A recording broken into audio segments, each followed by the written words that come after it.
കഴിഞ്ഞ ചോദ്യം തന്നെ 58 ഓതി.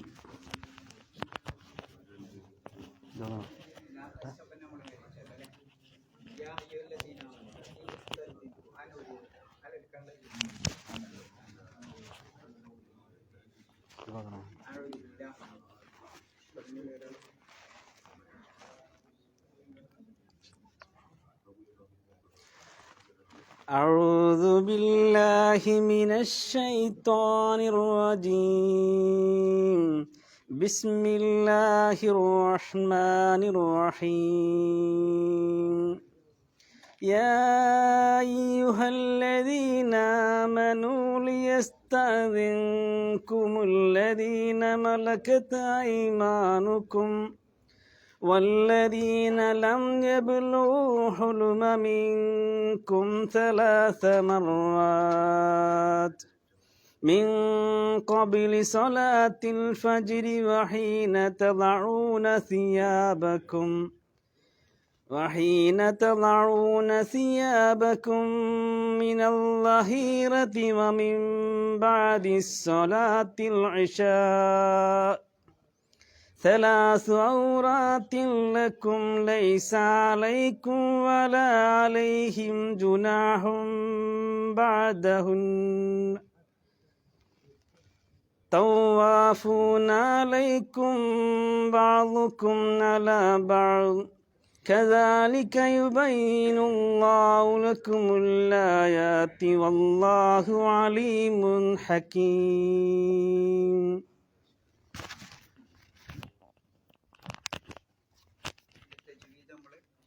കഴിഞ്ഞ ആഴ്ച പറഞ്ഞാണല്ലേ, വലിയ ബുദ്ധിമുട്ടൊന്നും ഇല്ലാത്തവരും നടത്തിയിരുന്നാൽ ഒരു സൗന്ദര്യം ഉണ്ടാവും നമ്മളെ സദസ്സിന്. ഏതിനൊരു കല ഉണ്ടല്ലോ, ആ കല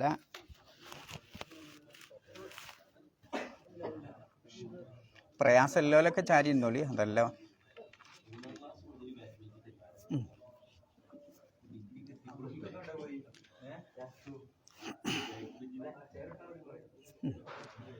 അവിടെ ഇപ്പോൾ തജ്വീദ് ശ്രദ്ധിക്കാനുള്ളത്, യാ എന്ത് ചെയ്യണം? വേഗം പറഞ്ഞോളി. 4 മുതൽ 6 കതിർ വരെ നീട്ടണം. അതിൻ്റെ പേര് മുത്തസിലാണോ മുൻഫസിലാണോ? മുൻഫസിലാണ്. പിന്നെ പ്രത്യേകം ശ്രദ്ധിക്കാനുള്ളത്,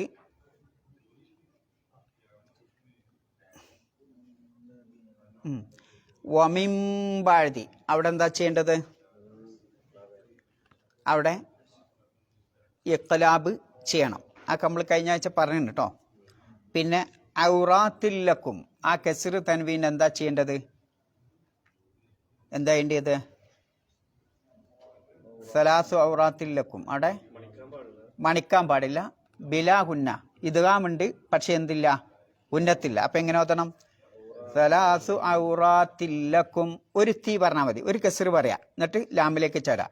3 ഔറാത്തില്ലക്കും. പിന്നെ ജുനാഹും ബഅദഹുന്ന അവിടെ എന്ത് ചെയ്യണം?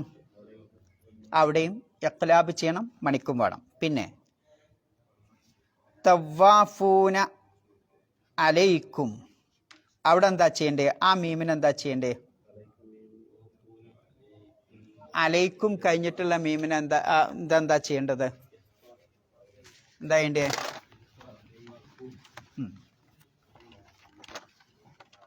ശ്രദ്ധിക്കാനുള്ളത്, പിന്നെ നൂന് അല്ലെങ്കിൽ തൻവീന് ഇതിൻ്റെ ശേഷം ബാഗ് വന്നാൽ എന്താണ്? ഇഖ്ലാബാണ്.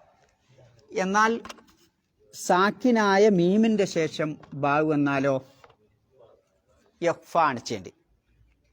ആകെ പിന്നെ മീമിൻ്റെ ശേഷം ഇഖ്ഫാ ചെയ്യുന്ന ഒരേ ഒരു രംഗം ഈ ബാഗ് വരുമ്പോഴേ ഉള്ളൂ. രണ്ടും വ്യത്യാസമുണ്ട്, മനസ്സിലായോ?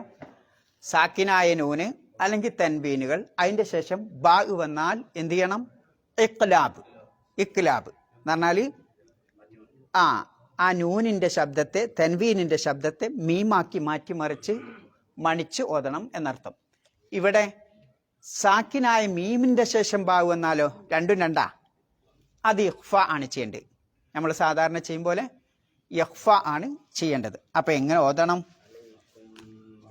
എവിടെ അലൈക്കും ബഅ്ദുക്കും അവിടെ, പിന്നെ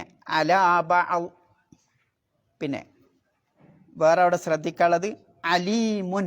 അവിടെ എന്ത് ചെയ്യണം? വല്ലാഹു ഇദ്ഹാർ ചെയ്യണം. ആ ലമ്മിട്ട് കണ്ട് തൻവീനിട്ട് കണ്ടില്ല നിങ്ങൾ? ഒന്നിങ്ങനെയും അല്ലേ? എന്തിനെ കാണിക്കാനാണ് അങ്ങനെ ഇടണത്?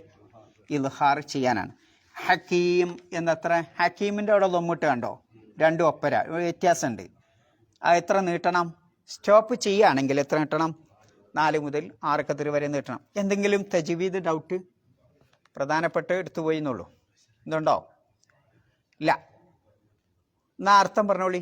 യാ അയ്യുഹല്ലദീന ആമനു. ഓ സത്യവിശ്വാസികളെ, അല്ലെങ്കിൽ വിശ്വസിച്ച കൂട്ടരെ. പിന്നെന്താ? പിന്നെ ലിയസ്തഇദിൻകും. അവിടെ ലിയസ്തഇദിൻകും എന്താ? സമ്മതം ചോദിക്കട്ടെ, നിങ്ങളോട് സമ്മതം ചോദിക്കട്ടെ. ആര്? അല്ലദീന ഒരു കൂട്ടർ, മലക്കത്ത് ഐമാനുക്കും നിങ്ങളുടെ വലം കൈകൾ ഉടമപ്പെടുത്തിയ ഒരു കൂട്ടർ അഥവാ അടിമകൾ. വല്ലദീന ലം യബ്ലുഗുൽ ഹുൽമ പ്രായപൂർത്തി എത്തിയിട്ടില്ലാത്തവരും നിങ്ങളോട് സമ്മതം ചോദിക്കട്ടെ. മിൻകും നിങ്ങളിൽ നിന്ന് പ്രായപൂർത്തി എത്തിയിട്ടില്ലാത്തവർ.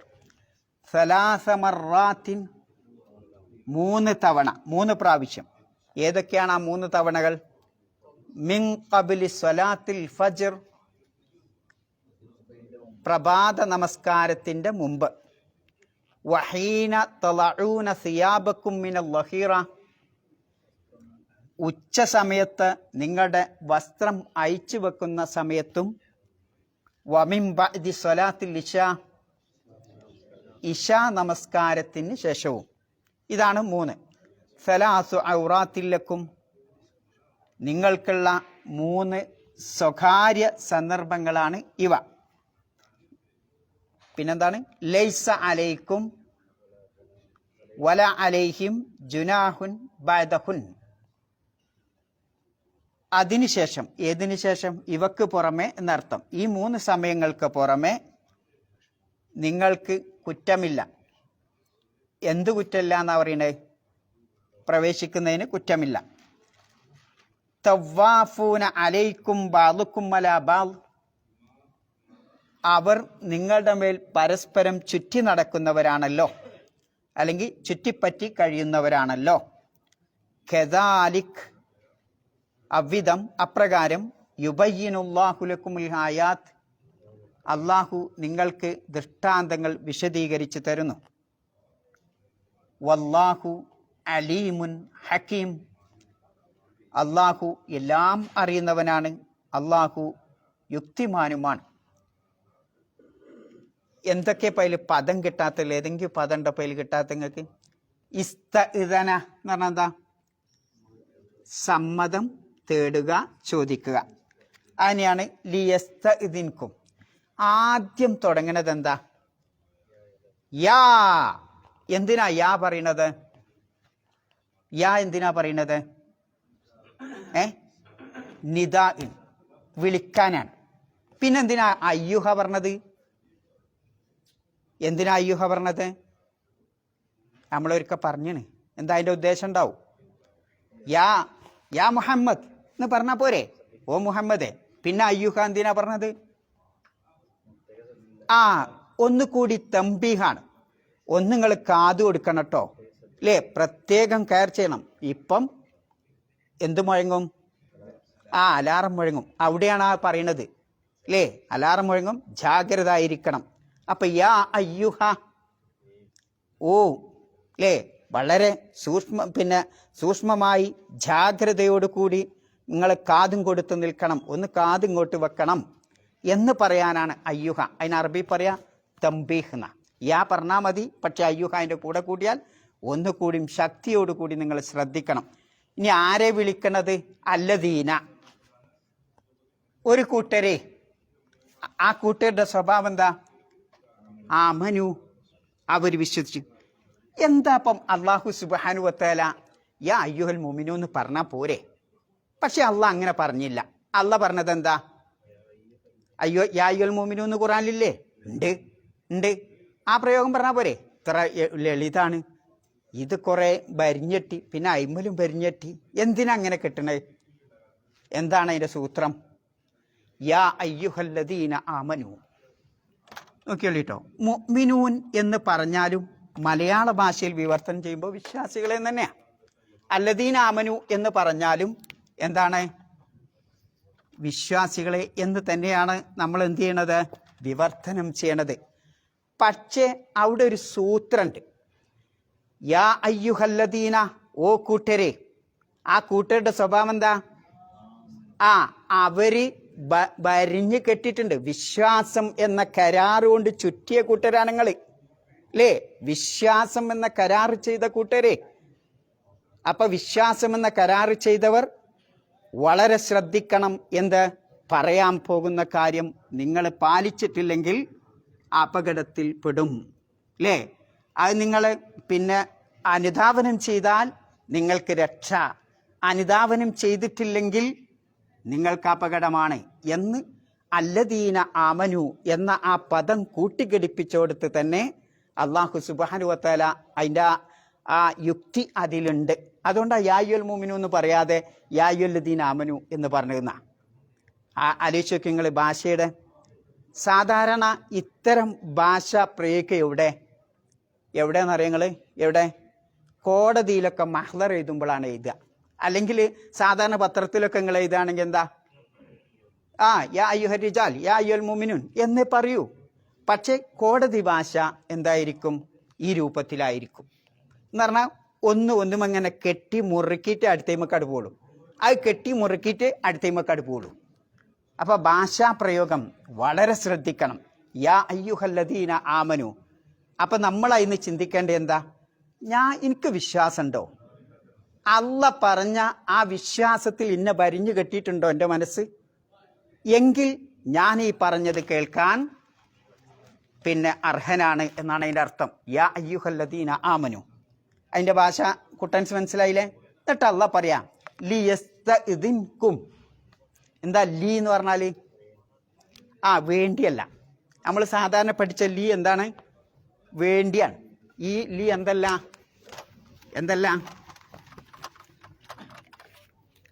ഈ ലാം എന്തല്ല? ഈ ലാമ് അമ്രിന്റെ ലാമാണ്, കൽപ്പനക്രിയയുടെ ലാമാണ്. നമ്മളിപ്പോൾ ഒരാളോട് ഈ അങ്ങോട്ട് പോവണം എന്നെങ്ങനെ പറയാ? ഈ അങ്ങോട്ട് പോകണം, ഇനി സാൽമിയക്ക് പോകണം, അല്ലെങ്കിൽ ഫൈഹയ്ക്ക് പോകണം എന്നെങ്ങനെ നമ്മൾ കൽപ്പിക്കുക? സാധാരണ നമ്മൾ കൊളോക്കിൽ എന്താ പറയാ? റുഹാൻത, അല്ലേ? അല്ലെങ്കിൽ ഇദ്ഹബ് അങ്ങനെയല്ലേ പറയാ? അത് അഭിസംബോധനം ചെയ്യുന്ന ആള് നമ്മളൊക്കെ നേരെ മുന്നിൽ ഉണ്ടാവുമ്പോഴാ. ഇനി അഭിസംബോധനം ചെയ്യുന്ന ആൾ ഇവിടെ ഇല്ല, നിങ്ങൾ പറയണം കേട്ടോ ഓനോട് പോകണം എന്നെങ്ങനെ നിങ്ങൾ എങ്ങനെ പറയാ? കുൽ, നിങ്ങൾ പറയണം എന്താ? ലിയദ്ഹബ്, അവൻ പോവട്ടെ. അവിടെയാണ് ലാമ്.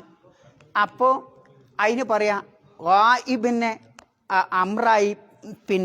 അമ്രായി പറയാനാണ് ആ ലാമ് കൊണ്ടുവന്നത്, അല്ലേ? ഒരു നേതാവ് തൻ്റെ അനുയായികളോട് കൽപ്പിക്കും, ഓൻ അത് ചെയ്യട്ടെ, മറ്റേ നീ പണി ചെയ്യട്ടെ, ഓൻ സ്കോഡിന് പോകട്ടെ, ഇവനോ അവനവിടെ റിസപ്ഷനിൽ ഇരിക്കട്ടെ, മറ്റോനോ ഓൻ ഭക്ഷണം ഉണ്ടാക്കട്ടെ, ഓനോ ആളുകളെ വിളിക്കട്ടെ എന്നൊക്കെ നമ്മൾ പറയില്ലേ? അത് ചെയ്യട്ടെ, ഇത് ചെയ്യട്ടെ.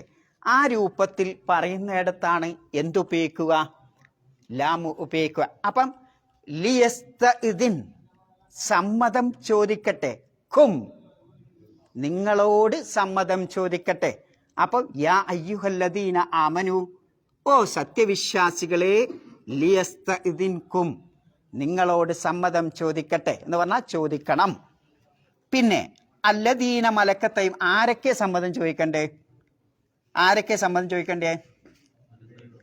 ഈ ആയത്ത് പറയുന്നത് ഒരുപാട് ആളുണ്ട്, നമ്മൾ നേരത്തെ വിശദീകരിച്ച് പോയിട്ടുണ്ട് അല്ലേ. അല്ലദീന മലക്കത്ത് ഐമാനിക്കും, നിങ്ങളുടെ വലം കൈകൾ ഉടമപ്പെടുത്തിയവരാരോ അവർ, അടിമകൾ എന്നുള്ളതിന് ഉള്ള ഭാഷാ പ്രയോഗമാണ് അത്. അപ്പൊ നിങ്ങളുടെ അടിമകൾ എന്ത് ചെയ്യട്ടെ? സമ്മതം ചോദിക്കട്ടെ. വല്ലദീനലം യബ്ലുഹുൽ ഹുലുമ അല്ലേ, പിന്നെ നിങ്ങളിൽ നിന്ന് പ്രായപൂർത്തി എത്തിയിട്ടില്ലാത്ത കുട്ടികളും അല്ലേ, പ്രായപൂർത്തി എത്തിയിട്ടില്ലാത്തവരും, അത് ചിലപ്പോൾ നിങ്ങളെ സ്വന്തം കുട്ടികളാവും, അല്ലെങ്കിൽ നിങ്ങളുടെ ആശ്രിതരുടെ കുട്ടികളാവും, അല്ലെങ്കിൽ നിങ്ങളെ വീട്ടിൽ താമസിക്കണ മറ്റെന്തെങ്കിലും എത്തിയും കുട്ടിയാവും, ഒക്കെ പെടും ഇല്ലേ. അങ്ങനെയുള്ളവരും സമ്മതം ചോദിക്കട്ടെ. എത്ര പ്രാവശ്യം? സലാസ മറാത്തി എന്ന് പറഞ്ഞാൽ ഒരാൾ തന്നെ 3 വട്ടം ചോദിക്കണം എന്നില്ലേനാണോ? അല്ല, അതല്ല പറയുന്നത്. 3 അവസ്ഥയിൽ. ഏതൊക്കെയാണത്? 1 മിൻ ഖബ്ലി സ്വലാത്തിൽ ഫജ്ർ. അള്ളാഹു അവിടെ ഉപയോഗിച്ചത് ഔറാത്ത് എന്നാ. എന്ത് ഈ ഔറാത്ത് അറിയണത്? ഔറത്ത് എന്നൊക്കെ നമുക്കറിയാം. ഔറത്ത് എന്നുള്ളതിൻ്റെ ശരിക്ക് ഭാഷാർത്ഥം എന്താ? എങ്ങനെയാണ് ആ പദം എവിടുന്നാ കടന്നു വന്നത്?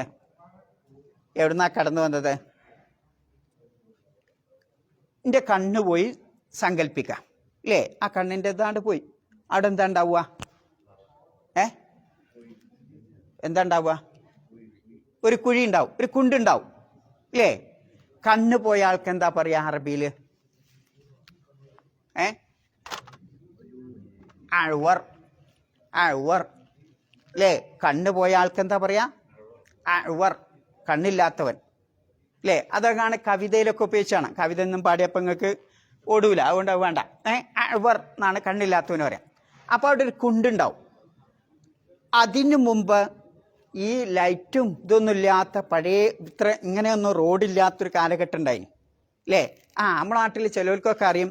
അപ്പം എൻ്റെ വീട്ടിലേക്കൊക്കെ പോകണമെങ്കിൽ, നിങ്ങളെ വീട് അങ്ങനെയാണോ എനിക്കറിയില്ല, ഒരു കുണ്ടനടായി ഒരു ഇടവഴി ഉണ്ടാവും, ഇരുട്ടേക്കാരം. ഈ കുണ്ടനടായിക്ക് എന്താ പറയാ?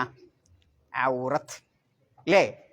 അപ്പം ആ പദം പോണ രംഗം മനസ്സിലാവുണ്ടപ്പം നിങ്ങൾക്ക് ഉണ്ടോ? നിങ്ങളൊരു സ്ത്രീ എങ്ങനെ ഭാവനെ കണ്ടു നോക്കിയാണ്, എന്നിട്ട് എവിടെയാണ് ആ ഔറത്ത് ഇങ്ങനെ നോക്കിയാണ് നിങ്ങൾ, എനിക്ക് പറയാൻ കഴിയൂല. ശരിക്ക് അതാണ് അതുകൊണ്ട് ഉദ്ദേശിക്കുന്നത്. മനസ്സിലായോ? അതിൻ്റെ അസില് അതാണ്. അപ്പം ഇങ്ങനെ വിടവുള്ള ആ സ്ഥലത്തിനാണ് എന്ത് പറയാ? ഔറത്ത് എന്ന് പറയാം. നമ്മൾ കുണ്ടനടായി എന്നൊക്കെ പറയുന്നത് അത് വേറെ ചിത്രീകരിക്കേണ്ട. അതിനെപ്പറ്റിയൊക്കെ ഒരുപാട് കവിതകളൊക്കെ ഉണ്ട്, മലയാളത്തിലും ഉണ്ട്.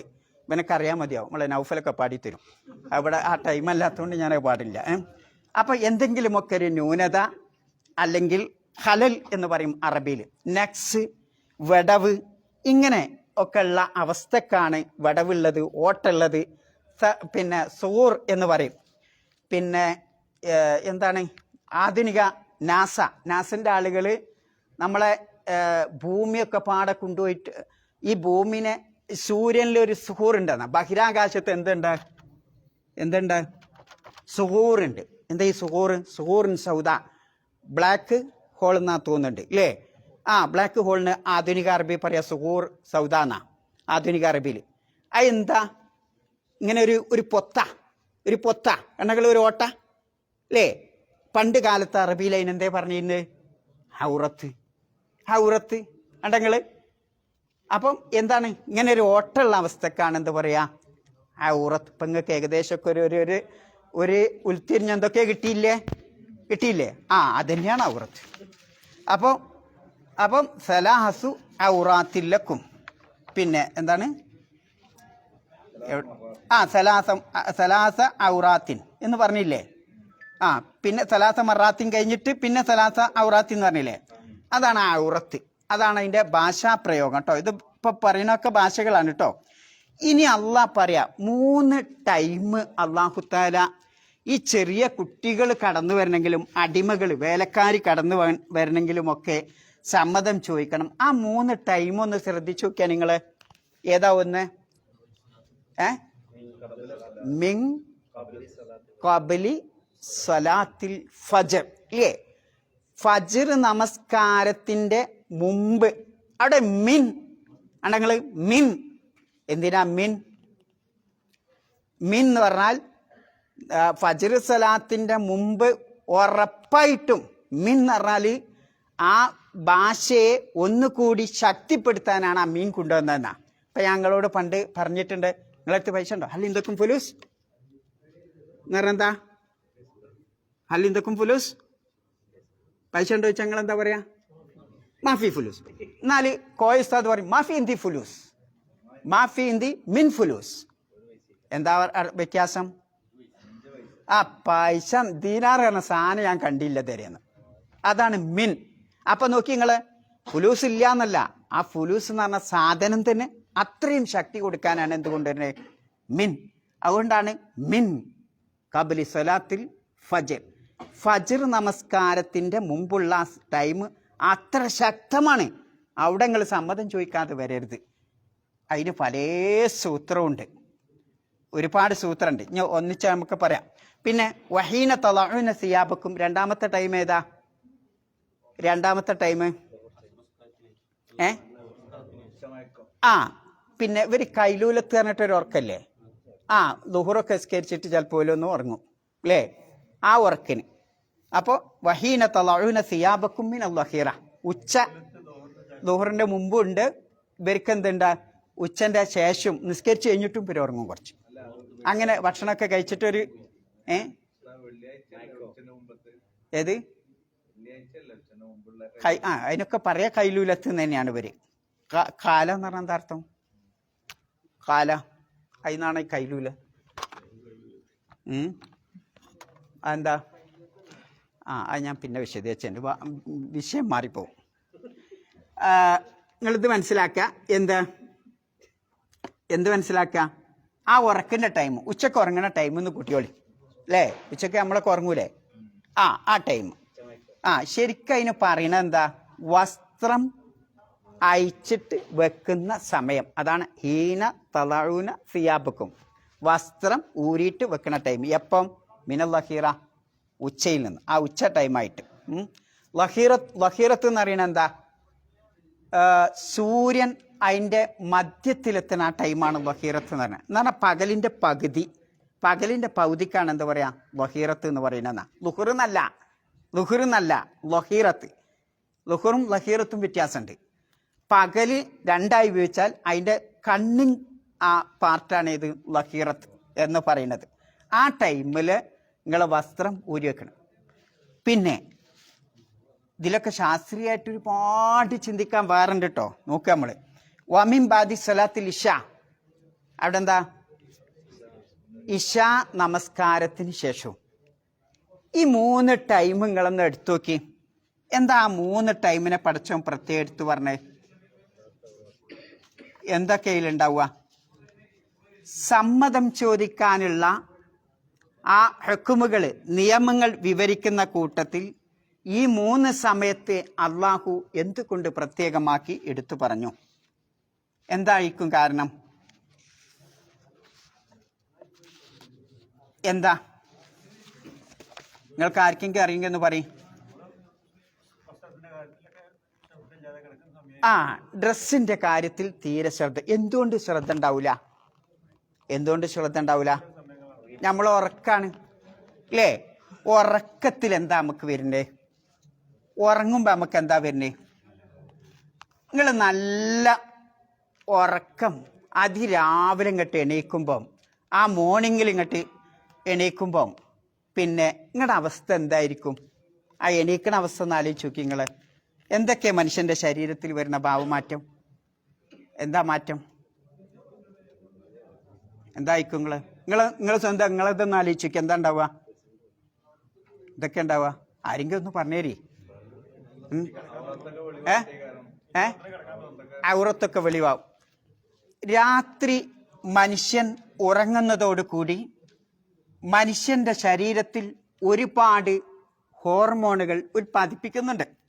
അല്ലേ? ആ ഉറക്കത്തിൽ ആ ഉറങ്ങുന്ന സമയത്താണ് പിന്നെ ആ ഹോർമോണുകളൊക്കെ ഉൽപ്പാദിപ്പിക്കേണ്ടത്. അതിൽ പല ഹോർമോൺ ഉണ്ട് അല്ലേ? മനുഷ്യൻ സ്വപ്നം കാണുന്നുണ്ട് രാത്രി അതിനുള്ള. പിന്നെ രാത്രി ഉറങ്ങുമ്പം നമ്മളെ മസ്തിഷ്കം, തലച്ചോറ് സജീവമായി പ്രവർത്തിക്കുന്നുണ്ട്. പിന്നെ ആ രാത്രി ഉറങ്ങുന്നതോടുകൂടി പ്രത്യേകം ഹോർമോണിൻ്റെ ഉൽപാദന കാരണമായി നമ്മുടെ ലിംഗത്തിന് മാറ്റം വരുന്നുണ്ട്. എന്താ ലിംഗത്തിന് മാറ്റം വരുന്നത്? എന്താ മാറ്റം വരുന്നത്? അറിയില്ല നിങ്ങൾക്ക്? എന്നാ ഇന്നൊന്ന് പോയിട്ട് രാവിലെ എന്താ അപ്പം എൻ്റെ ലിംഗത്തിന് ഷുഗറും BP ഒന്നുമില്ലോ നോക്കിയിട്ട് അറിയില്ല കേട്ടോ, ഒരു കാര്യമില്ല. ഷുഗറില്ലോനും അങ്ങനെ രോഗങ്ങളില്ലോലല്ലേ പറയുന്നത്. നല്ല ആരോഗ്യമുള്ള ഒരു മനുഷ്യൻ രാവിലെ നിങ്ങൾ താജ്ജുദിന് എണീക്കുമ്പോൾ എന്തൊക്കെയാണ് നിങ്ങളെ ശരീരത്തിൽ വരുന്ന മാറ്റങ്ങൾ ഒന്ന് ശ്രദ്ധിച്ചു നോക്കേണ്ടി. പണ്ട് കഥ പറഞ്ഞാൽ ഇത് ക്ലാസ് മാറിപ്പോകുന്നൊരു പേടിയാണ് എനിക്ക്. ഞാൻ എന്നാലും നിങ്ങൾക്കൊന്ന് അറിയാൻ വേണ്ടിയിട്ട്, ഇങ്ങനെ ഒരു ക്ലാസ് ഇവിടെ നടന്നിരുന്നു എന്ന് അറിയാൻ വേണ്ടിയിട്ട് പറയാം. പണ്ടുള്ള വീടൊക്കെ എങ്ങനെയായിരുന്നു? പുല്ലും, ഉസ്താദിനറിയാം, പുല്ലും പിന്നെന്താ പറയുക, മട്ടലും അല്ലേ? പുല്ലും മട്ടലുമാണ്.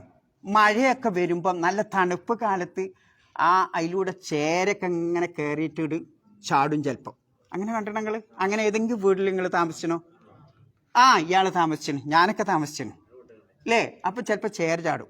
അങ്ങനെ ഒരിക്കൽ ഒരു വാപ്പിയും ചെറിയ 2 വയസ്സായ കുട്ടിയൊക്കെ പാടെ ഇങ്ങനെ കിടക്കുക ഒരു റൂമിൽ. ഒരു എന്താ പറയുക, അരണന്ന് പറഞ്ഞിട്ട് സാധനമല്ലേ, ഒരു ജന്തു ആയിട്ട് വീണ്. കുട്ടി പേടിച്ച്. കുട്ടി അരണ കണ്ട് അരണനെ പിടിച്ചു, പേടിച്ചു. പിന്നെ എല്ലാ ദിവസവും കുട്ടി പോയിട്ട് തപ്പി വെക്കും. അതിരാവിലെ എണീക്കുമ്പോൾ, നേരത്തിന് എണീക്കുമ്പോൾ, ഉച്ചക്ക് ഉറങ്ങുമ്പോഴൊക്കെ കുട്ടി തപ്പി വെക്കും. അപ്പോൾ വല്യാപ്പാനോട് പോയി പറയും, ഇപ്പം എൻ്റെ ഇതിൽ എന്തുണ്ട്, അരണുണ്ട് എന്നറിയും. എന്താ ഈ അരണ?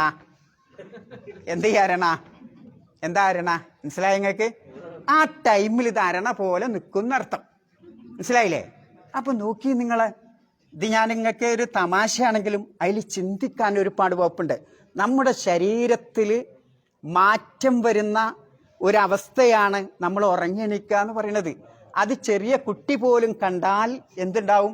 ഒന്നിക്കലും അവന് ഭയപ്പെടും, അല്ലെങ്കിൽ ബാപ്പ ചെയ്യണത് പോലെ, ഉമ്മയെ ചെയ്യുന്നത് പോലെ കുട്ടി പ്രാക്ടിക്കലാക്കി കാണി. അങ്ങനെ ചെയ്തതും കഥ ഉണ്ട് കേട്ടോ. അതറിയില്ല നിങ്ങൾക്ക്? ആ കഥ കേട്ടണോ? ഇതാകെ ആവും, അതുകൊണ്ട് ഞാനൊന്നും പറയില്ല. അങ്ങനെ ചെയ്തിട്ടുണ്ട് അല്ലേ? ഉമ്മ സ്കൂളിൽ പോയി, ഉമ്മ സ്കൂളിൽ പോയ കഥ കേട്ടില്ല നിങ്ങള്? ഉമ്മ ടീച്ചറായിട്ട് പോയി. ബാപ്പ ചെയ്യണൊക്കെ ചെറിയ മോളും അഞ്ചത്തിയും അതിനറിയോ ഇതെന്താ ഈ കാണിക്കണമെന്നൊക്കെ. അതേപോലെ ചെയ്തവരുണ്ട്. അപ്പൊ കുട്ടികളത് കാണിക്കാൻ പാടില്ല. കാണിച്ചു കൊടുത്തുകൊണ്ടാണ് എന്ത് ചെയ്യണത്? 2-3 വയസ്സായ കുട്ടി ഉമ്മയും ബാപ്പയും ചെയ്യണത് പോലെയൊക്കെ മറിഞ്ഞു കളിക്കണമൊക്കെ. ആലോചിച്ച് നോക്കി നിങ്ങള്. അപ്പം ഞാൻ എന്തിനാ അപ്പം ഇത് പറഞ്ഞത്? വിശുദ്ധ ഖുർആനിന്റെ പ്രയോഗം ഈ സമയത്ത് ഇതൊരു ഔറത്താണ്. ആ ചെറിയ കുട്ടികളാണെങ്കിൽ തന്നെ അവർക്ക് കാണിച്ചു കൊടുക്കാൻ പാടില്ല. കാണിച്ചു കൊടുത്താൽ അതവരെന്ത് ചെയ്യും?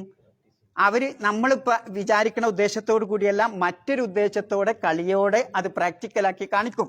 അപ്പൊ ഇത്തരം രംഗങ്ങൾ, അല്ലെങ്കിൽ ഞാൻ പറഞ്ഞ അരണ കുട്ടി ഓടും, വിലാപ്പൻ്റെ അടുത്തേക്ക് പോവും അല്ലേ, ആ രൂപത്തിൽ ഉണ്ടാകും. അപ്പം അള്ളാഹുവിൻ്റെ പ്രയോഗം വിശുദ്ധ ഖുർആൻ നോക്കി നിങ്ങൾ, 3 സമയം ഔറത്താണ്. അവിടങ്ങൾ ചെറിയ കുട്ടികളെ പോലും നിങ്ങൾ അങ്ങോട്ട് അടുപ്പിക്കരുത് എന്നാ. അപ്പൊ ചെറിയ കുട്ടി എങ്ങനെ ഇപ്പൊ സമ്മതം ചോദിക്കുക? ആ ചെറിയ കുട്ടിയല്ല സമ്മതം ചോദിക്കേണ്ടത്. അതിനെന്തുകൊണ്ടാ തെളിവ്? ലിയസ്തഇദിൻകും, വാപ്പമാർ, രക്ഷിതാക്കൾ കുട്ടികളെ അത് പറഞ്ഞ് മനസ്സിലാക്കി പരിശീലിപ്പിച്ച് വിട്ടുകടത്തി കൊണ്ടുവരണം എന്നാ.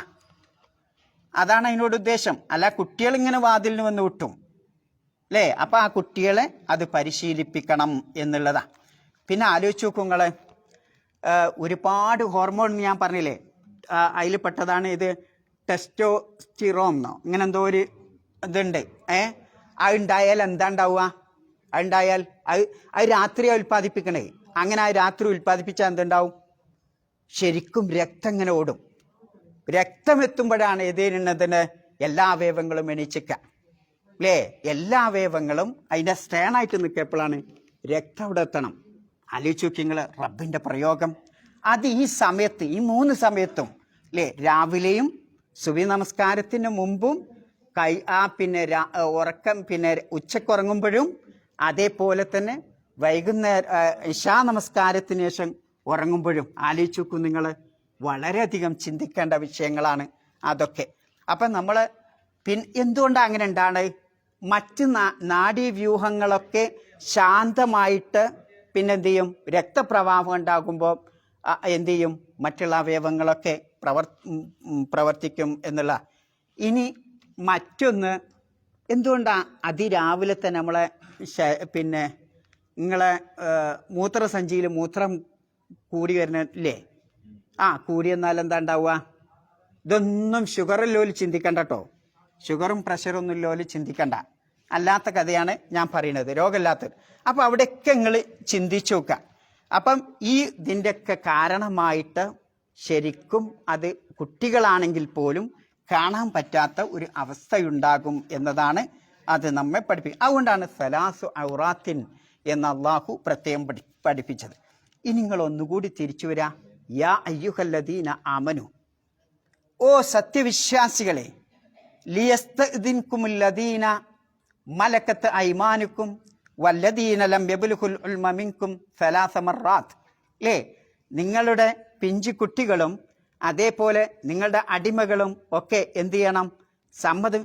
ഇവിടെ വീട്ടിൻ്റെ സ്വകാര്യ കാര്യങ്ങളിൽ ഇപ്പം എന്തിനാ ഇസ്ലാം ഇടപെടുന്നത്?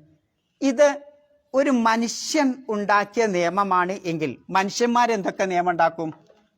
ഇവിടെ ഈ രാജ്യം എങ്ങനെ മുന്നോട്ട് പോകണം, സമാധാനം ഉണ്ടാവാൻ എന്ത് നിയമം വേണം? മനുഷ്യൻ ഉണ്ടാക്കും. പിന്നെ ഉടമ്പടി നിയമങ്ങൾ മനുഷ്യനുണ്ടാക്കും. ഒരു രാജ്യത്തിൻ്റെ സുരക്ഷാ നിയമങ്ങൾ മനുഷ്യൻ നിർമ്മിക്കും. എനിക്ക് കിട്ടുന്ന പണം എങ്ങനെ ചെലവഴിക്കണം, എങ്ങനെ ചെലവഴിക്കരുത് മനുഷ്യന് നിർമ്മിക്കാൻ കഴിയും. ഇതൊക്കെ മനുഷ്യനുണ്ടാക്കും. എങ്ങനെ സമ്പത്ത് ശേഖരിക്കണം ഒക്കെ മനുഷ്യൻ ചിന്തിക്കും. പിന്നെ അവൻ്റെ സാമൂഹികമായ ആ വ്യവസ്ഥ എങ്ങനെ ആവണം അതൊക്കെ അവൻ ചിന്തിക്കും, നിയമങ്ങൾ ഉണ്ടാക്കും. അവൻ്റെ കുടുംബബന്ധം എങ്ങനെ പോകണം അതൊക്കെ ചിന്തിക്കും, നിയമങ്ങൾ ഉണ്ടാക്കും. എന്നാൽ ആലോചിച്ച് നോക്കൂ, കുടുംബത്തിൻ്റെ അകത്ത് ഈ നിസാരമായ ഇത്തരം കാര്യങ്ങൾ ഏതെങ്കിലും മനുഷ്യനിർമ്മിതമായ നിയമത്തിൽ എഴുതി വെച്ചിട്ടുണ്ടോ? ഉണ്ടാവില്ല.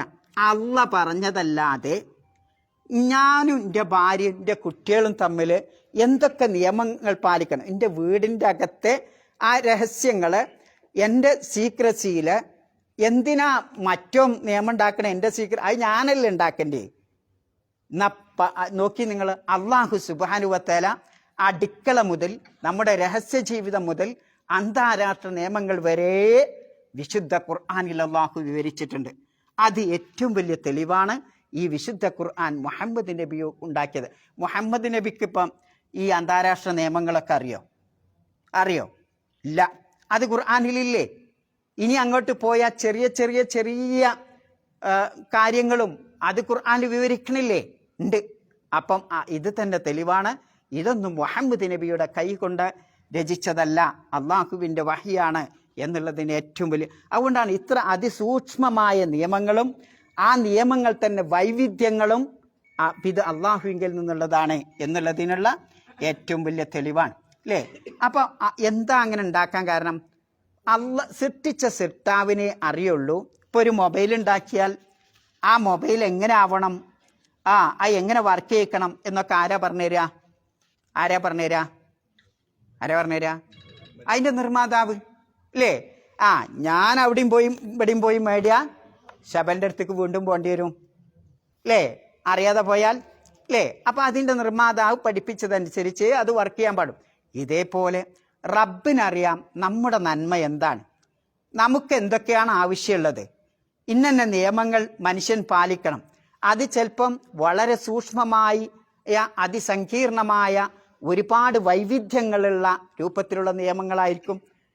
വീട്ടിൻ്റെ അകത്തെ പിന്നെ ആ ബെഡ്റൂമിലെ സീക്രസി പോലും അള്ളാഹു നിയമമായി വിശുദ്ധ ഖുർആനിൽ അവതരിപ്പിച്ചെങ്കിൽ ആലോചിച്ച് നോക്കൂ, ആ നിയമം നമ്മൾ പാലിക്കണം. പാലിച്ചില്ലെങ്കിൽ എന്തുണ്ടാവും? നമുക്ക് തന്നെ നമ്മുടെ കുടുംബം തകരാൻ അത് കാരണമാകും എന്നതാണ് അത് നമ്മെ പഠിപ്പിക്കുന്നത്. ആലോചിച്ച് നോക്കൂ, ഖുർആനിൻ്റെ ഓരോ കാര്യത്തിലും എന്തുണ്ട്? ഈ രൂപത്തിലുള്ള കൃത്യത, വളരെ സമഗ്രമായ പിന്നെ എന്താണ് വിശദീകരണം ഓരോ നിയമത്തിലും നമുക്ക് കാണാൻ സാധിക്കും. അതുകൊണ്ടാണ് ആയത്ത് അവസാനിപ്പിക്കുമ്പോൾ എങ്ങനെ അവസാനിക്കുന്നത്? വല്ലാഹു അലീമുൻ ഹക്കീം എന്ന വാല് കൊടുത്തിട്ടാണ് അള്ളാഹു തആല ആയത്ത് അവസാനിപ്പിക്കുന്നത്. എല്ലാം നിങ്ങൾക്ക് എന്താ വേണ്ടിയെന്ന്, നിങ്ങൾക്ക് എന്തൊക്കെ പ്രത്യേകത ഉണ്ടെന്ന് നന്നായി അറിയുന്നവൻ ആരാണ്? അള്ളാഹുവാണ്. അതിൻ്റെ നിയമങ്ങൾ ഇങ്ങനെയൊക്കെ ആവണം, ആ നിയമം ഉണ്ടാക്കിയവനാരാണ്? അള്ളാഹുവാണ്. അതാണ് ഹക്കീം. ഇന്ന സ്ഥാനത്ത് നിങ്ങളെ കൊണ്ടുപോയി ഇരുത്തണം, ഇന്നത് നിങ്ങൾ ചെയ്യരുത്, ഇന്നത് നിങ്ങൾ ചെയ്യണം എന്ന ഹുക്കുമ്, ആ നിയമങ്ങൾ ഉണ്ടാക്കിയവൻ അള്ളാഹുവാണ്. അതുകൊണ്ടാണ് ഇന്നല്ലാഹ അലീമുൻ ഹക്കീം എന്ന് പറഞ്ഞുകൊണ്ട് ആയത്ത് അവസാനിപ്പിച്ചിട്ടുള്ളത് അല്ലേ? അപ്പം വളരെ ചിന്തിക്കേണ്ടതാണ് അത് എന്നർത്ഥം. ഇനി ചിലപ്പം ഇസ്ലാമിൻ്റെ ശത്രുക്കൾ പറയും, പിന്നെ യാ അയ്യുഹല്ലദീന ആമനു എന്നല്ലേ പറഞ്ഞേ, പെണ്ണുങ്ങളോട് പറഞ്ഞില്ലല്ലോ, അതുകൊണ്ട് പെണ്ണുങ്ങൾക്കൊക്കെ അയച്ചിട്ട് നടക്കാം. ആണുങ്ങളോടല്ലേ പറഞ്ഞേ അല്ലേ? യാ അയ്യുഹല്ലദീന ആമനു എന്ന് പറഞ്ഞാൽ ആർക്കാ പറയാ?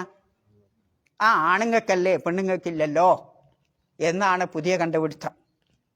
യാ അയ്യുഹല്ലദീന ആമനു പറഞ്ഞാരാ? വിശ്വസിച്ച. ശരിക്കർത്ഥം എന്താ? ആണുങ്ങളെന്നാ. അപ്പം വിശുദ്ധ ഭാഷ പഠിക്കാത്തതാണ്. വിശുദ്ധ ഖുർആൻ യാ അയ്യുഹല്ലദീന ആമനു എന്ന് പറയുമ്പോൾ ആർക്കും അത് ബാധകമാണ്, സ്ത്രീകൾക്കും ബാധകമാണ്. അതാണ് ഭാഷ. എങ്ങനെയാ അത് ഭാഷയായി വന്നത്? ഇപ്പോൾ ഒരു ക്ലാസ്സിലേക്ക് കുട്ടികളൊക്കെ വന്നു, അതിൽ 1 or 2 ആൺകുട്ടിയുള്ളൂ എന്ന് കൂട്ടുക അല്ലേ? ഈ ക്ലാസ്സിലേക്ക് എല്ലാവരും വന്നു, അധികം വന്നതാരാ? പെൺകുട്ടികളാണെന്ന് നിങ്ങൾ സങ്കല്പിക്കുക. അപ്പോൾ 2 or 3 ആൺകുട്ടികളുള്ളൂ. എന്നാലും ഞാൻ പറയും എന്ത്, അധ്യാപകൻ എന്ത് പറയും? വിദ്യാർത്ഥികളൊക്കെ വന്നു അല്ലേ? ദഖല തുല്ലാബ് കുല്ലുഹും. തുല്ലാബ് അറിയണതാരാ? ആണാ. കൂടുതലും പെണ്ണുങ്ങളാ വന്നേ, പക്ഷെ പറയണതോ അതാണ് ഭാഷാ പ്രയോഗം എന്ന് പറയുന്നത്. അപ്പം ആണിൻ്റെ അത് പറഞ്ഞുകൊണ്ട് എല്ലാവരെയും ഉദ്ദേശിക്കുന്നു എന്നുള്ളതാണ് വിശുദ്ധ ഖുർആൻ അതിൽ നിന്ന് പഠിപ്പിക്കും. ഇനി നോക്കൂ നിങ്ങൾ മറ്റൊരു തെളിവ്. വ ഖളാ റബ്ബുക ഒന്നോദിയാണ് അല്ലാ തഅ്ബുദു ഇല്ലാ ഇയ്യാഹു വബിൽ വാലിദൈനി ഇഹ്സാന. പിന്നെ കഴിഞ്ഞിട്ട് എന്താ?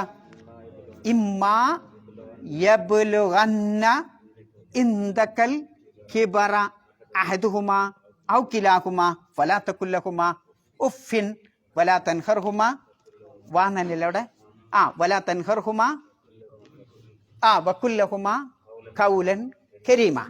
ആലോചിക്കുങ്ങളതിൻ്റെ വഖളാ റബ്ബുക, നിന്റെ രക്ഷിതാവ് നിയമമാക്കിയിരിക്കുന്നു, വിധിച്ചിരിക്കുന്നു. എന്താ? അല്ലാ തഅ്ബുദു ഇല്ലാ ഇയ്യാ, അവനെ മാത്രമേ ആരാധിക്കൂ, അവനോടല്ലാതെ ആരാധന നടത്താൻ പാടില്ല, ഇബാദത്ത് ചെയ്യാൻ പാടില്ല. എന്നിട്ടോ വബിൽ വാലിദൈനി ഇഹ്സാന, മാതാപിതാക്കൾക്ക് നന്മ. എന്നിട്ട് വിശുദ്ധ ഖുർആൻ പറയുന്ന പ്രയോഗം നോക്കി നിങ്ങൾ, ഇമ്മാ യബ്ലുഗന്ന. ഇമ്മാ യബ്ലുഗന്ന ആരെ പറ്റിയാണ് പറയുന്നത്? ആരെ പറ്റിയാ പറയുന്നത്?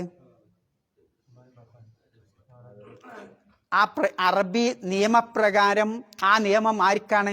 അതിന് കുറച്ച് ഡീപ്പായിട്ട് പഠിക്കണം. യബ്ലുഹു പറഞ്ഞ എന്താ? യബ്ലുഹു ആണിന് അല്ലേ? അത് അവർ എന്നുള്ളതിന് എന്താ പറയാ? യബ്ലുഗൂന അല്ലേ? യഫ്അൽ യഫ്അലാനി യഫ്അലൂന. ഇനി അടുത്ത് പറഞ്ഞു നോക്കിയാണ് തഫലു തഫലാനി യഫ്അൽന. ആരുതാണത്? പെണ്ണുങ്ങളെ ബഹുവചന. ഇമ്മാ യബ്ലുഗന്ന ആരെ പ്രയോഗിച്ചത്? ഉമ്മമാരെയാണ്.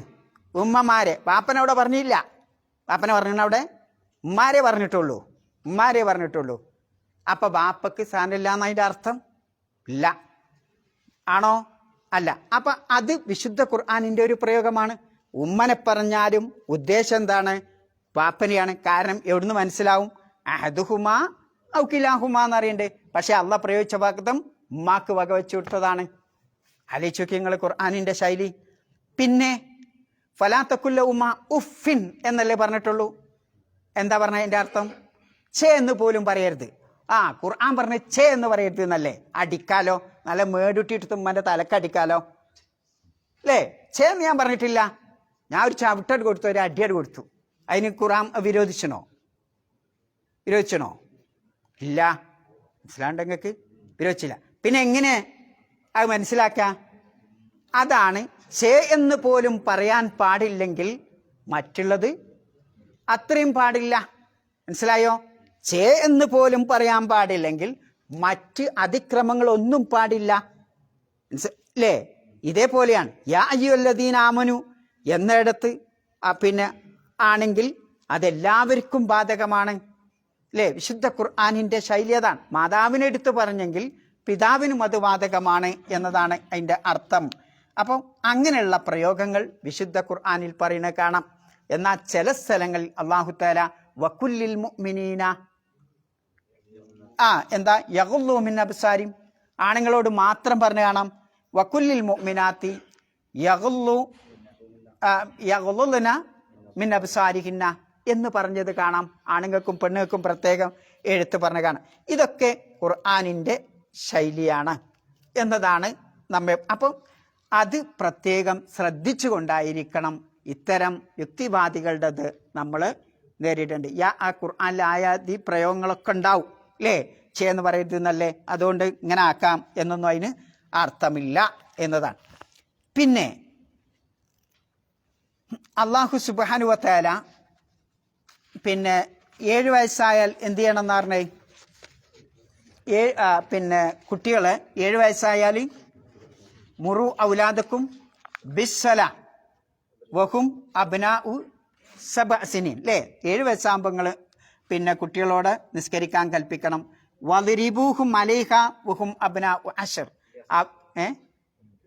ലി അശ്ർ എന്ന ഹദീസിൽ കാണാം. അല്ലേ? ലി അശ്ർ എന്നുണ്ട്, ലി സബ് എന്നുണ്ട്, മറ്റൊരു പ്രയോഗം അബ്നാഉ അശ്ർ എന്ന പ്രയോഗവും ഉണ്ട്. അപ്പം 10 വയസ്സായാലും എന്ത് ചെയ്യണം? അവരെ അടിക്കണം. പിന്നെ പറയുന്ന പദം വഫരിഖു ബൈനഹും ഫിൽ മലാജ്. അവരെന്ത് ചെയ്യണം? കിടപ്പറയിൽ നിന്ന് എന്ത് ചെയ്യണം? മാറ്റിക്കിടത്തണം എന്ന പ്രയോഗങ്ങളൊക്കെ കാണാം. അവിടെ ഔലാദക്കുന്നല്ലേ പറഞ്ഞിട്ടുള്ളൂ. അപ്പോൾ പെൺകുട്ടികളെ കൂടെ കിടത്താൻ പറ്റുമോ? ഇല്ല. അപ്പം ഹദീസിലും ഖുർആനിലുമൊക്കെ ഇത്തരത്തിലുള്ള പ്രയോഗങ്ങൾ കാണാം. അപ്പം എന്തിനപ്പം ഞാനിത് പറഞ്ഞത്? ലിയസ്തഇദിൻകും എന്ന് പറഞ്ഞത് ആണുങ്ങളോടല്ലേ എന്നാണ്. ആണുങ്ങളാണ് എന്ത് കേട്ടണ്ടേ? അകറ്റി കിടത്തണ്ടേ? പിന്നെ പെൺകുട്ടികൾ കൂടെ കിടന്നോട്ടെ എന്നതിനർത്ഥമില്ല. അപ്പം അത് കൽപ്പിക്കാനുള്ള ബാപ്പ തന്നെ അത് മാറ്റിക്കിടത്തണമെങ്കിൽ ഉമ്മക്ക് അതിനേക്കാൾ അവകാശമുണ്ട് എന്നതാണ് അതിൻ്റെ അർത്ഥം. അതുകൊണ്ട് ആ വാപ്പനെ പറഞ്ഞ് ഉമ്മനെ പറയാതെ പോയത്. ലിയസ്തഇദിനുകുമുല്ലദീന മലക്കത്ത് അയ്മാനുക്കും വല്ലദീന ലം യബ്ലുഹുൽ ഹുലുമ മിൻകും എന്ന് പറയാനുള്ള കാരണം അതാണ് എന്നുള്ളതാണ്. ഇനി മറ്റൊന്നതിൽ പഠിക്കാനുള്ളത് ഇത് അവതരിക്കാനുള്ള അവതരണ ഹേതു നിങ്ങൾക്കൊക്കെ അറിയില്ലേ? അറിയെങ്കിൽ പിന്നെ പറയണ്ട. എന്താ അവതരണ ഹേതു? ഇതിനൊരു സന്ദർഭമുണ്ട് ഈ ആയത്തിറങ്ങണേ. എന്താ കാരണം? ഒരിക്കൽ നബി സല്ലല്ലാഹു അലൈഹി വസല്ലമ അൻസാരികളിൽപ്പെട്ട മുദ്ലജ് എന്ന് പറയുന്ന ഒരാളെ ഉമർ ഇബ്നുൽ ഖത്താബ് റളിയല്ലാഹുവിൻ്റെ അടുത്തേക്ക് അയച്ചു. ഒരു ഗുലാമിനെ, ഒരു ബാലനെ അയച്ചു. അയാളെ പേര് മുദ്ലജ് എന്നാ. അപ്പോൾ ഉമർ റളിയല്ലാഹുവിന് എന്ത് ചെയ്യുന്നു? ഉറങ്ങിയായിരുന്നു. വാതിലൊക്കെ കൊട്ടി അടിച്ച് ഉറങ്ങനെയാണ്. അപ്പോൾ ഈ കുട്ടി എന്നിട്ട് എന്ത് ചെയ്തു? വാതിലിന് ടിം ടിം എന്ന് പറഞ്ഞിട്ട് മുട്ടി. അല്ലേ? ഈ കുട്ടി അങ്ങനെ അതിലേക്ക് പിന്നെ കടന്ന് ചെന്ന് റൂമിലേക്ക് കടന്നു ചെന്ന് അപ്പോൾ ഉമർ റളിയല്ലാഹുവിന് പെട്ടെന്ന് ഉണർന്നപ്പം കാണാൻ പറ്റാത്ത ഭാഗം എന്ത് ചെയ്തു? ഈ കുട്ടി കണ്ടു. അപ്പം ആ നേരം ഉമർ റളിയല്ലാഹുവിന് പറയാണ്, വദിത്തു അന്നല്ലാഹ നഹ അബ്നാഅനാ വനിസാഅനാ വഖദമന അനി ദുഖൂലി ഇലൈനാ ഫി ഹാദിഹി സഅാതി ഇല്ലാ ബിഇദ്ൻ. ഞാൻ ആഗ്രഹിച്ചു പോയി അല്ലാഹു സുബ്ഹാനഹു വ തആല അന്ന് ഈ ആയത്ത് ഇറങ്ങിയിട്ടില്ല. അല്ലാഹു സുബ്ഹാനഹു വ തആല ഇത്തരം സമയങ്ങളിൽ നമ്മുടെ വേലക്കാരും സർവൻറ്റും അതേപോലെ തന്നെ നമ്മളെ ചെറിയ കുട്ടികളും മക്കളുമൊക്കെ ആൺകുട്ടികളാവട്ടെ പെൺകുട്ടി അവരൊക്കെ കടന്നു വരുന്നെങ്കിൽ അല്ലാഹു സുബ്ഹാനഹു വ തആല നിരോധിച്ചിരുന്നെങ്കിൽ, അതിനൊരു വിലക്ക് നിയമം പ്രഖ്യാപിച്ചിരുന്നെങ്കിൽ എത്ര നന്നായിരുന്നു എന്ന് ഞാൻ ആഗ്രഹിച്ചു പോയി. അങ്ങനെ റസൂലുള്ളാഹി സ്വല്ലല്ലാഹു അലൈഹി വസല്ലമയുടെ അടുത്ത് ഉമർ റളിയല്ലാഹു അൻഹു ഈ വിവരമായിട്ട് ചെന്നപ്പം റസൂലുള്ളാഹി സ്വല്ലല്ലാഹു അലൈഹി വസല്ലമക്ക് ഈ ആയത്ത് ഇറങ്ങിയിട്ടുണ്ട് എന്നാ. ആലോചിച്ച് നോക്കൂ നിങ്ങൾ. അപ്പം ഉമർ കണ്ട ഒരു കാഴ്ചപ്പാട്, അതുകൊണ്ട് തന്നെ മഹാന്മാരായ പണ്ഡിതന്മാരൊക്കെ മുവാഫക്കാത്ത് ഉമർ കണ്ട ചില കാഴ്ചകൾ പിന്നെ ഒരു ഗ്രന്ഥമായി രചിച്ച ചരിത്രകാരന്മാരൊക്കെ ഉണ്ട്. ഉമർ അപ്പം അത് കാരണമായിട്ട് ഖുർആനിൽ കുറെ ആയത്തിറങ്ങിയതൊക്കെ കാണാം. അങ്ങനെ ഇറങ്ങിയത് പിന്നെ ആയത്താണ് ഇത്. അപ്പോൾ ഉമർ റളിയല്ലാഹുവിന്റെ ആ ഹേതുവായിട്ട് ഇറങ്ങിയതാണ് ഈ ആയത്ത് എന്നുള്ളതാണ്. പിന്നെ ഇനി ലിയസ്തഇദിൻകും എന്ന് പറഞ്ഞാൽ അത് നിർബന്ധമാണോ അതല്ല അത് സുന്നത്ത് നദുബിനാണോ? വുജൂബ് എന്ന് പറഞ്ഞാൽ എന്താ? ഈ വുജൂബും നദുബും തമ്മിലുള്ള വ്യത്യാസം എന്താ? അത് ചെയ്തോളണം, ചെയ്തിട്ടില്ലെങ്കിൽ കുറ്റക്കാരാവും. നദുബോ ചെയ്യണം, പക്ഷേ ചെയ്യാതിരുന്നാൽ എന്താവില്ല? കുറ്റം ഉണ്ടാവില്ല, കുറ്റമൊന്നും ഉണ്ടാവില്ല അല്ലേ? അപ്പം അങ്ങനെ കുറ്റം കിട്ടണ പണിയാണോ ഈ സമ്മതം ചോദിക്കണ്ടേ? പിന്നെ അഥവാറ്റ് പിന്നെ സമ്മതം ചോദിക്കാതെ കടന്നെന്നാ ഞാൻ നരകശിക്ഷയ്ക്ക് പാത്രീഭൂതനാവുമല്ലേ? ഇതാണ് ഇവിടെ മറ്റൊരു ചിന്താവിഷയം. എങ്ങനെ ഒരു സംഗതി പിന്നെ നെതുബാവുന്നത്? ഇത് കൽപ്പനക്രിയാണല്ലോ അല്ലേ? ലിയസ്തഇദിൻകും എന്ന കൽപ്പനക്രിയാണല്ലോ. അത് നെതുബിനും ഉപയോഗിക്കും, വുജൂബിനും ഉപയോഗിക്കും. അത് വുജൂബിനാണോ നെതുബിനാണോ നമുക്ക് എങ്ങനെ മനസ്സിലാവുക? നബി സല്ലല്ലാഹു അലൈഹി വസല്ലമയുടെ കാലഘട്ടത്ത് പിന്നെ ഒരു വീടിൻ്റെ വാതിലൊക്കെ എങ്ങനെ ആയിരിക്കും? നമുക്ക് തന്നെ എങ്ങനെ ഇപ്പോൾ ഉള്ളിലെ വാതിലാണെങ്കിൽ ഇങ്ങനെ കൈയിട്ടിട്ട് നമുക്ക് തന്നെ കൊളുത്തിട്ടിട്ട് നമുക്ക് ഉള്ളിലേക്ക് കിടക്കാൻ പറ്റും. അന്നൊക്കെ അങ്ങനെയായിരുന്നു.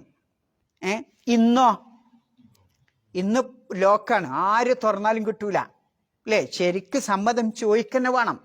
ഇന്നത്തെ സിസ്റ്റം അതാണ് അല്ലേ? നമ്മളെ ബാത്റൂമായാലും നമ്മൾ കിടക്കണ കിടപ്പറ ആ ബെഡ്റൂമായാലും ഒക്കെ ലോക്ക് ചെയ്തിട്ടുണ്ടാവും അല്ലേ? സ്വന്തം വീട്ടിലാണെങ്കിൽ തന്നെ.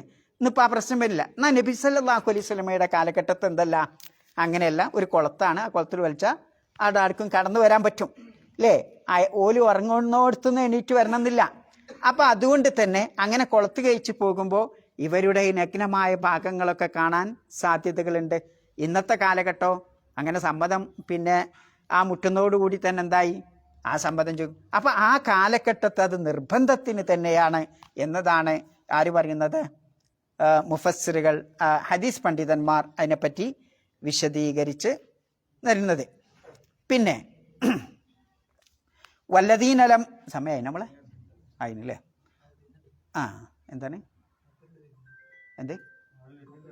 എന്നായിക്കോട്ടെ. എന്നാൽ നമുക്ക് അടുത്ത ആഴ്ചയൊക്കെ ബാക്കി കുറച്ചുകൂടി ഉണ്ട് ഇൻഷാ അല്ലാഹ്. ഇതുമായിട്ട് ഇസ്തിംബാത്ത് ചെയ്യാനുള്ള കുറേ കാര്യങ്ങളുണ്ടാവും അടുത്ത ആഴ്ച. സുബ്ഹാനക്കല്ലാഹുമ്മ വബിഹംദിക അശ്ഹദു അല്ലാ ഇലാഹ ഇല്ല അൻത അസ്തഗ്ഫിറുക വഅതൂബു ഇലൈക്. ഇവിടെ ഞാൻ എന്തെങ്കിലുമൊക്കെ പറഞ്ഞിട്ടുണ്ടെങ്കിൽ അത് നിങ്ങളെ ചിന്തിപ്പിക്കാനാട്ടോ, അല്ലാതെ എ ബി എന്ന് പറഞ്ഞ് നടക്കരുത് നിങ്ങൾ.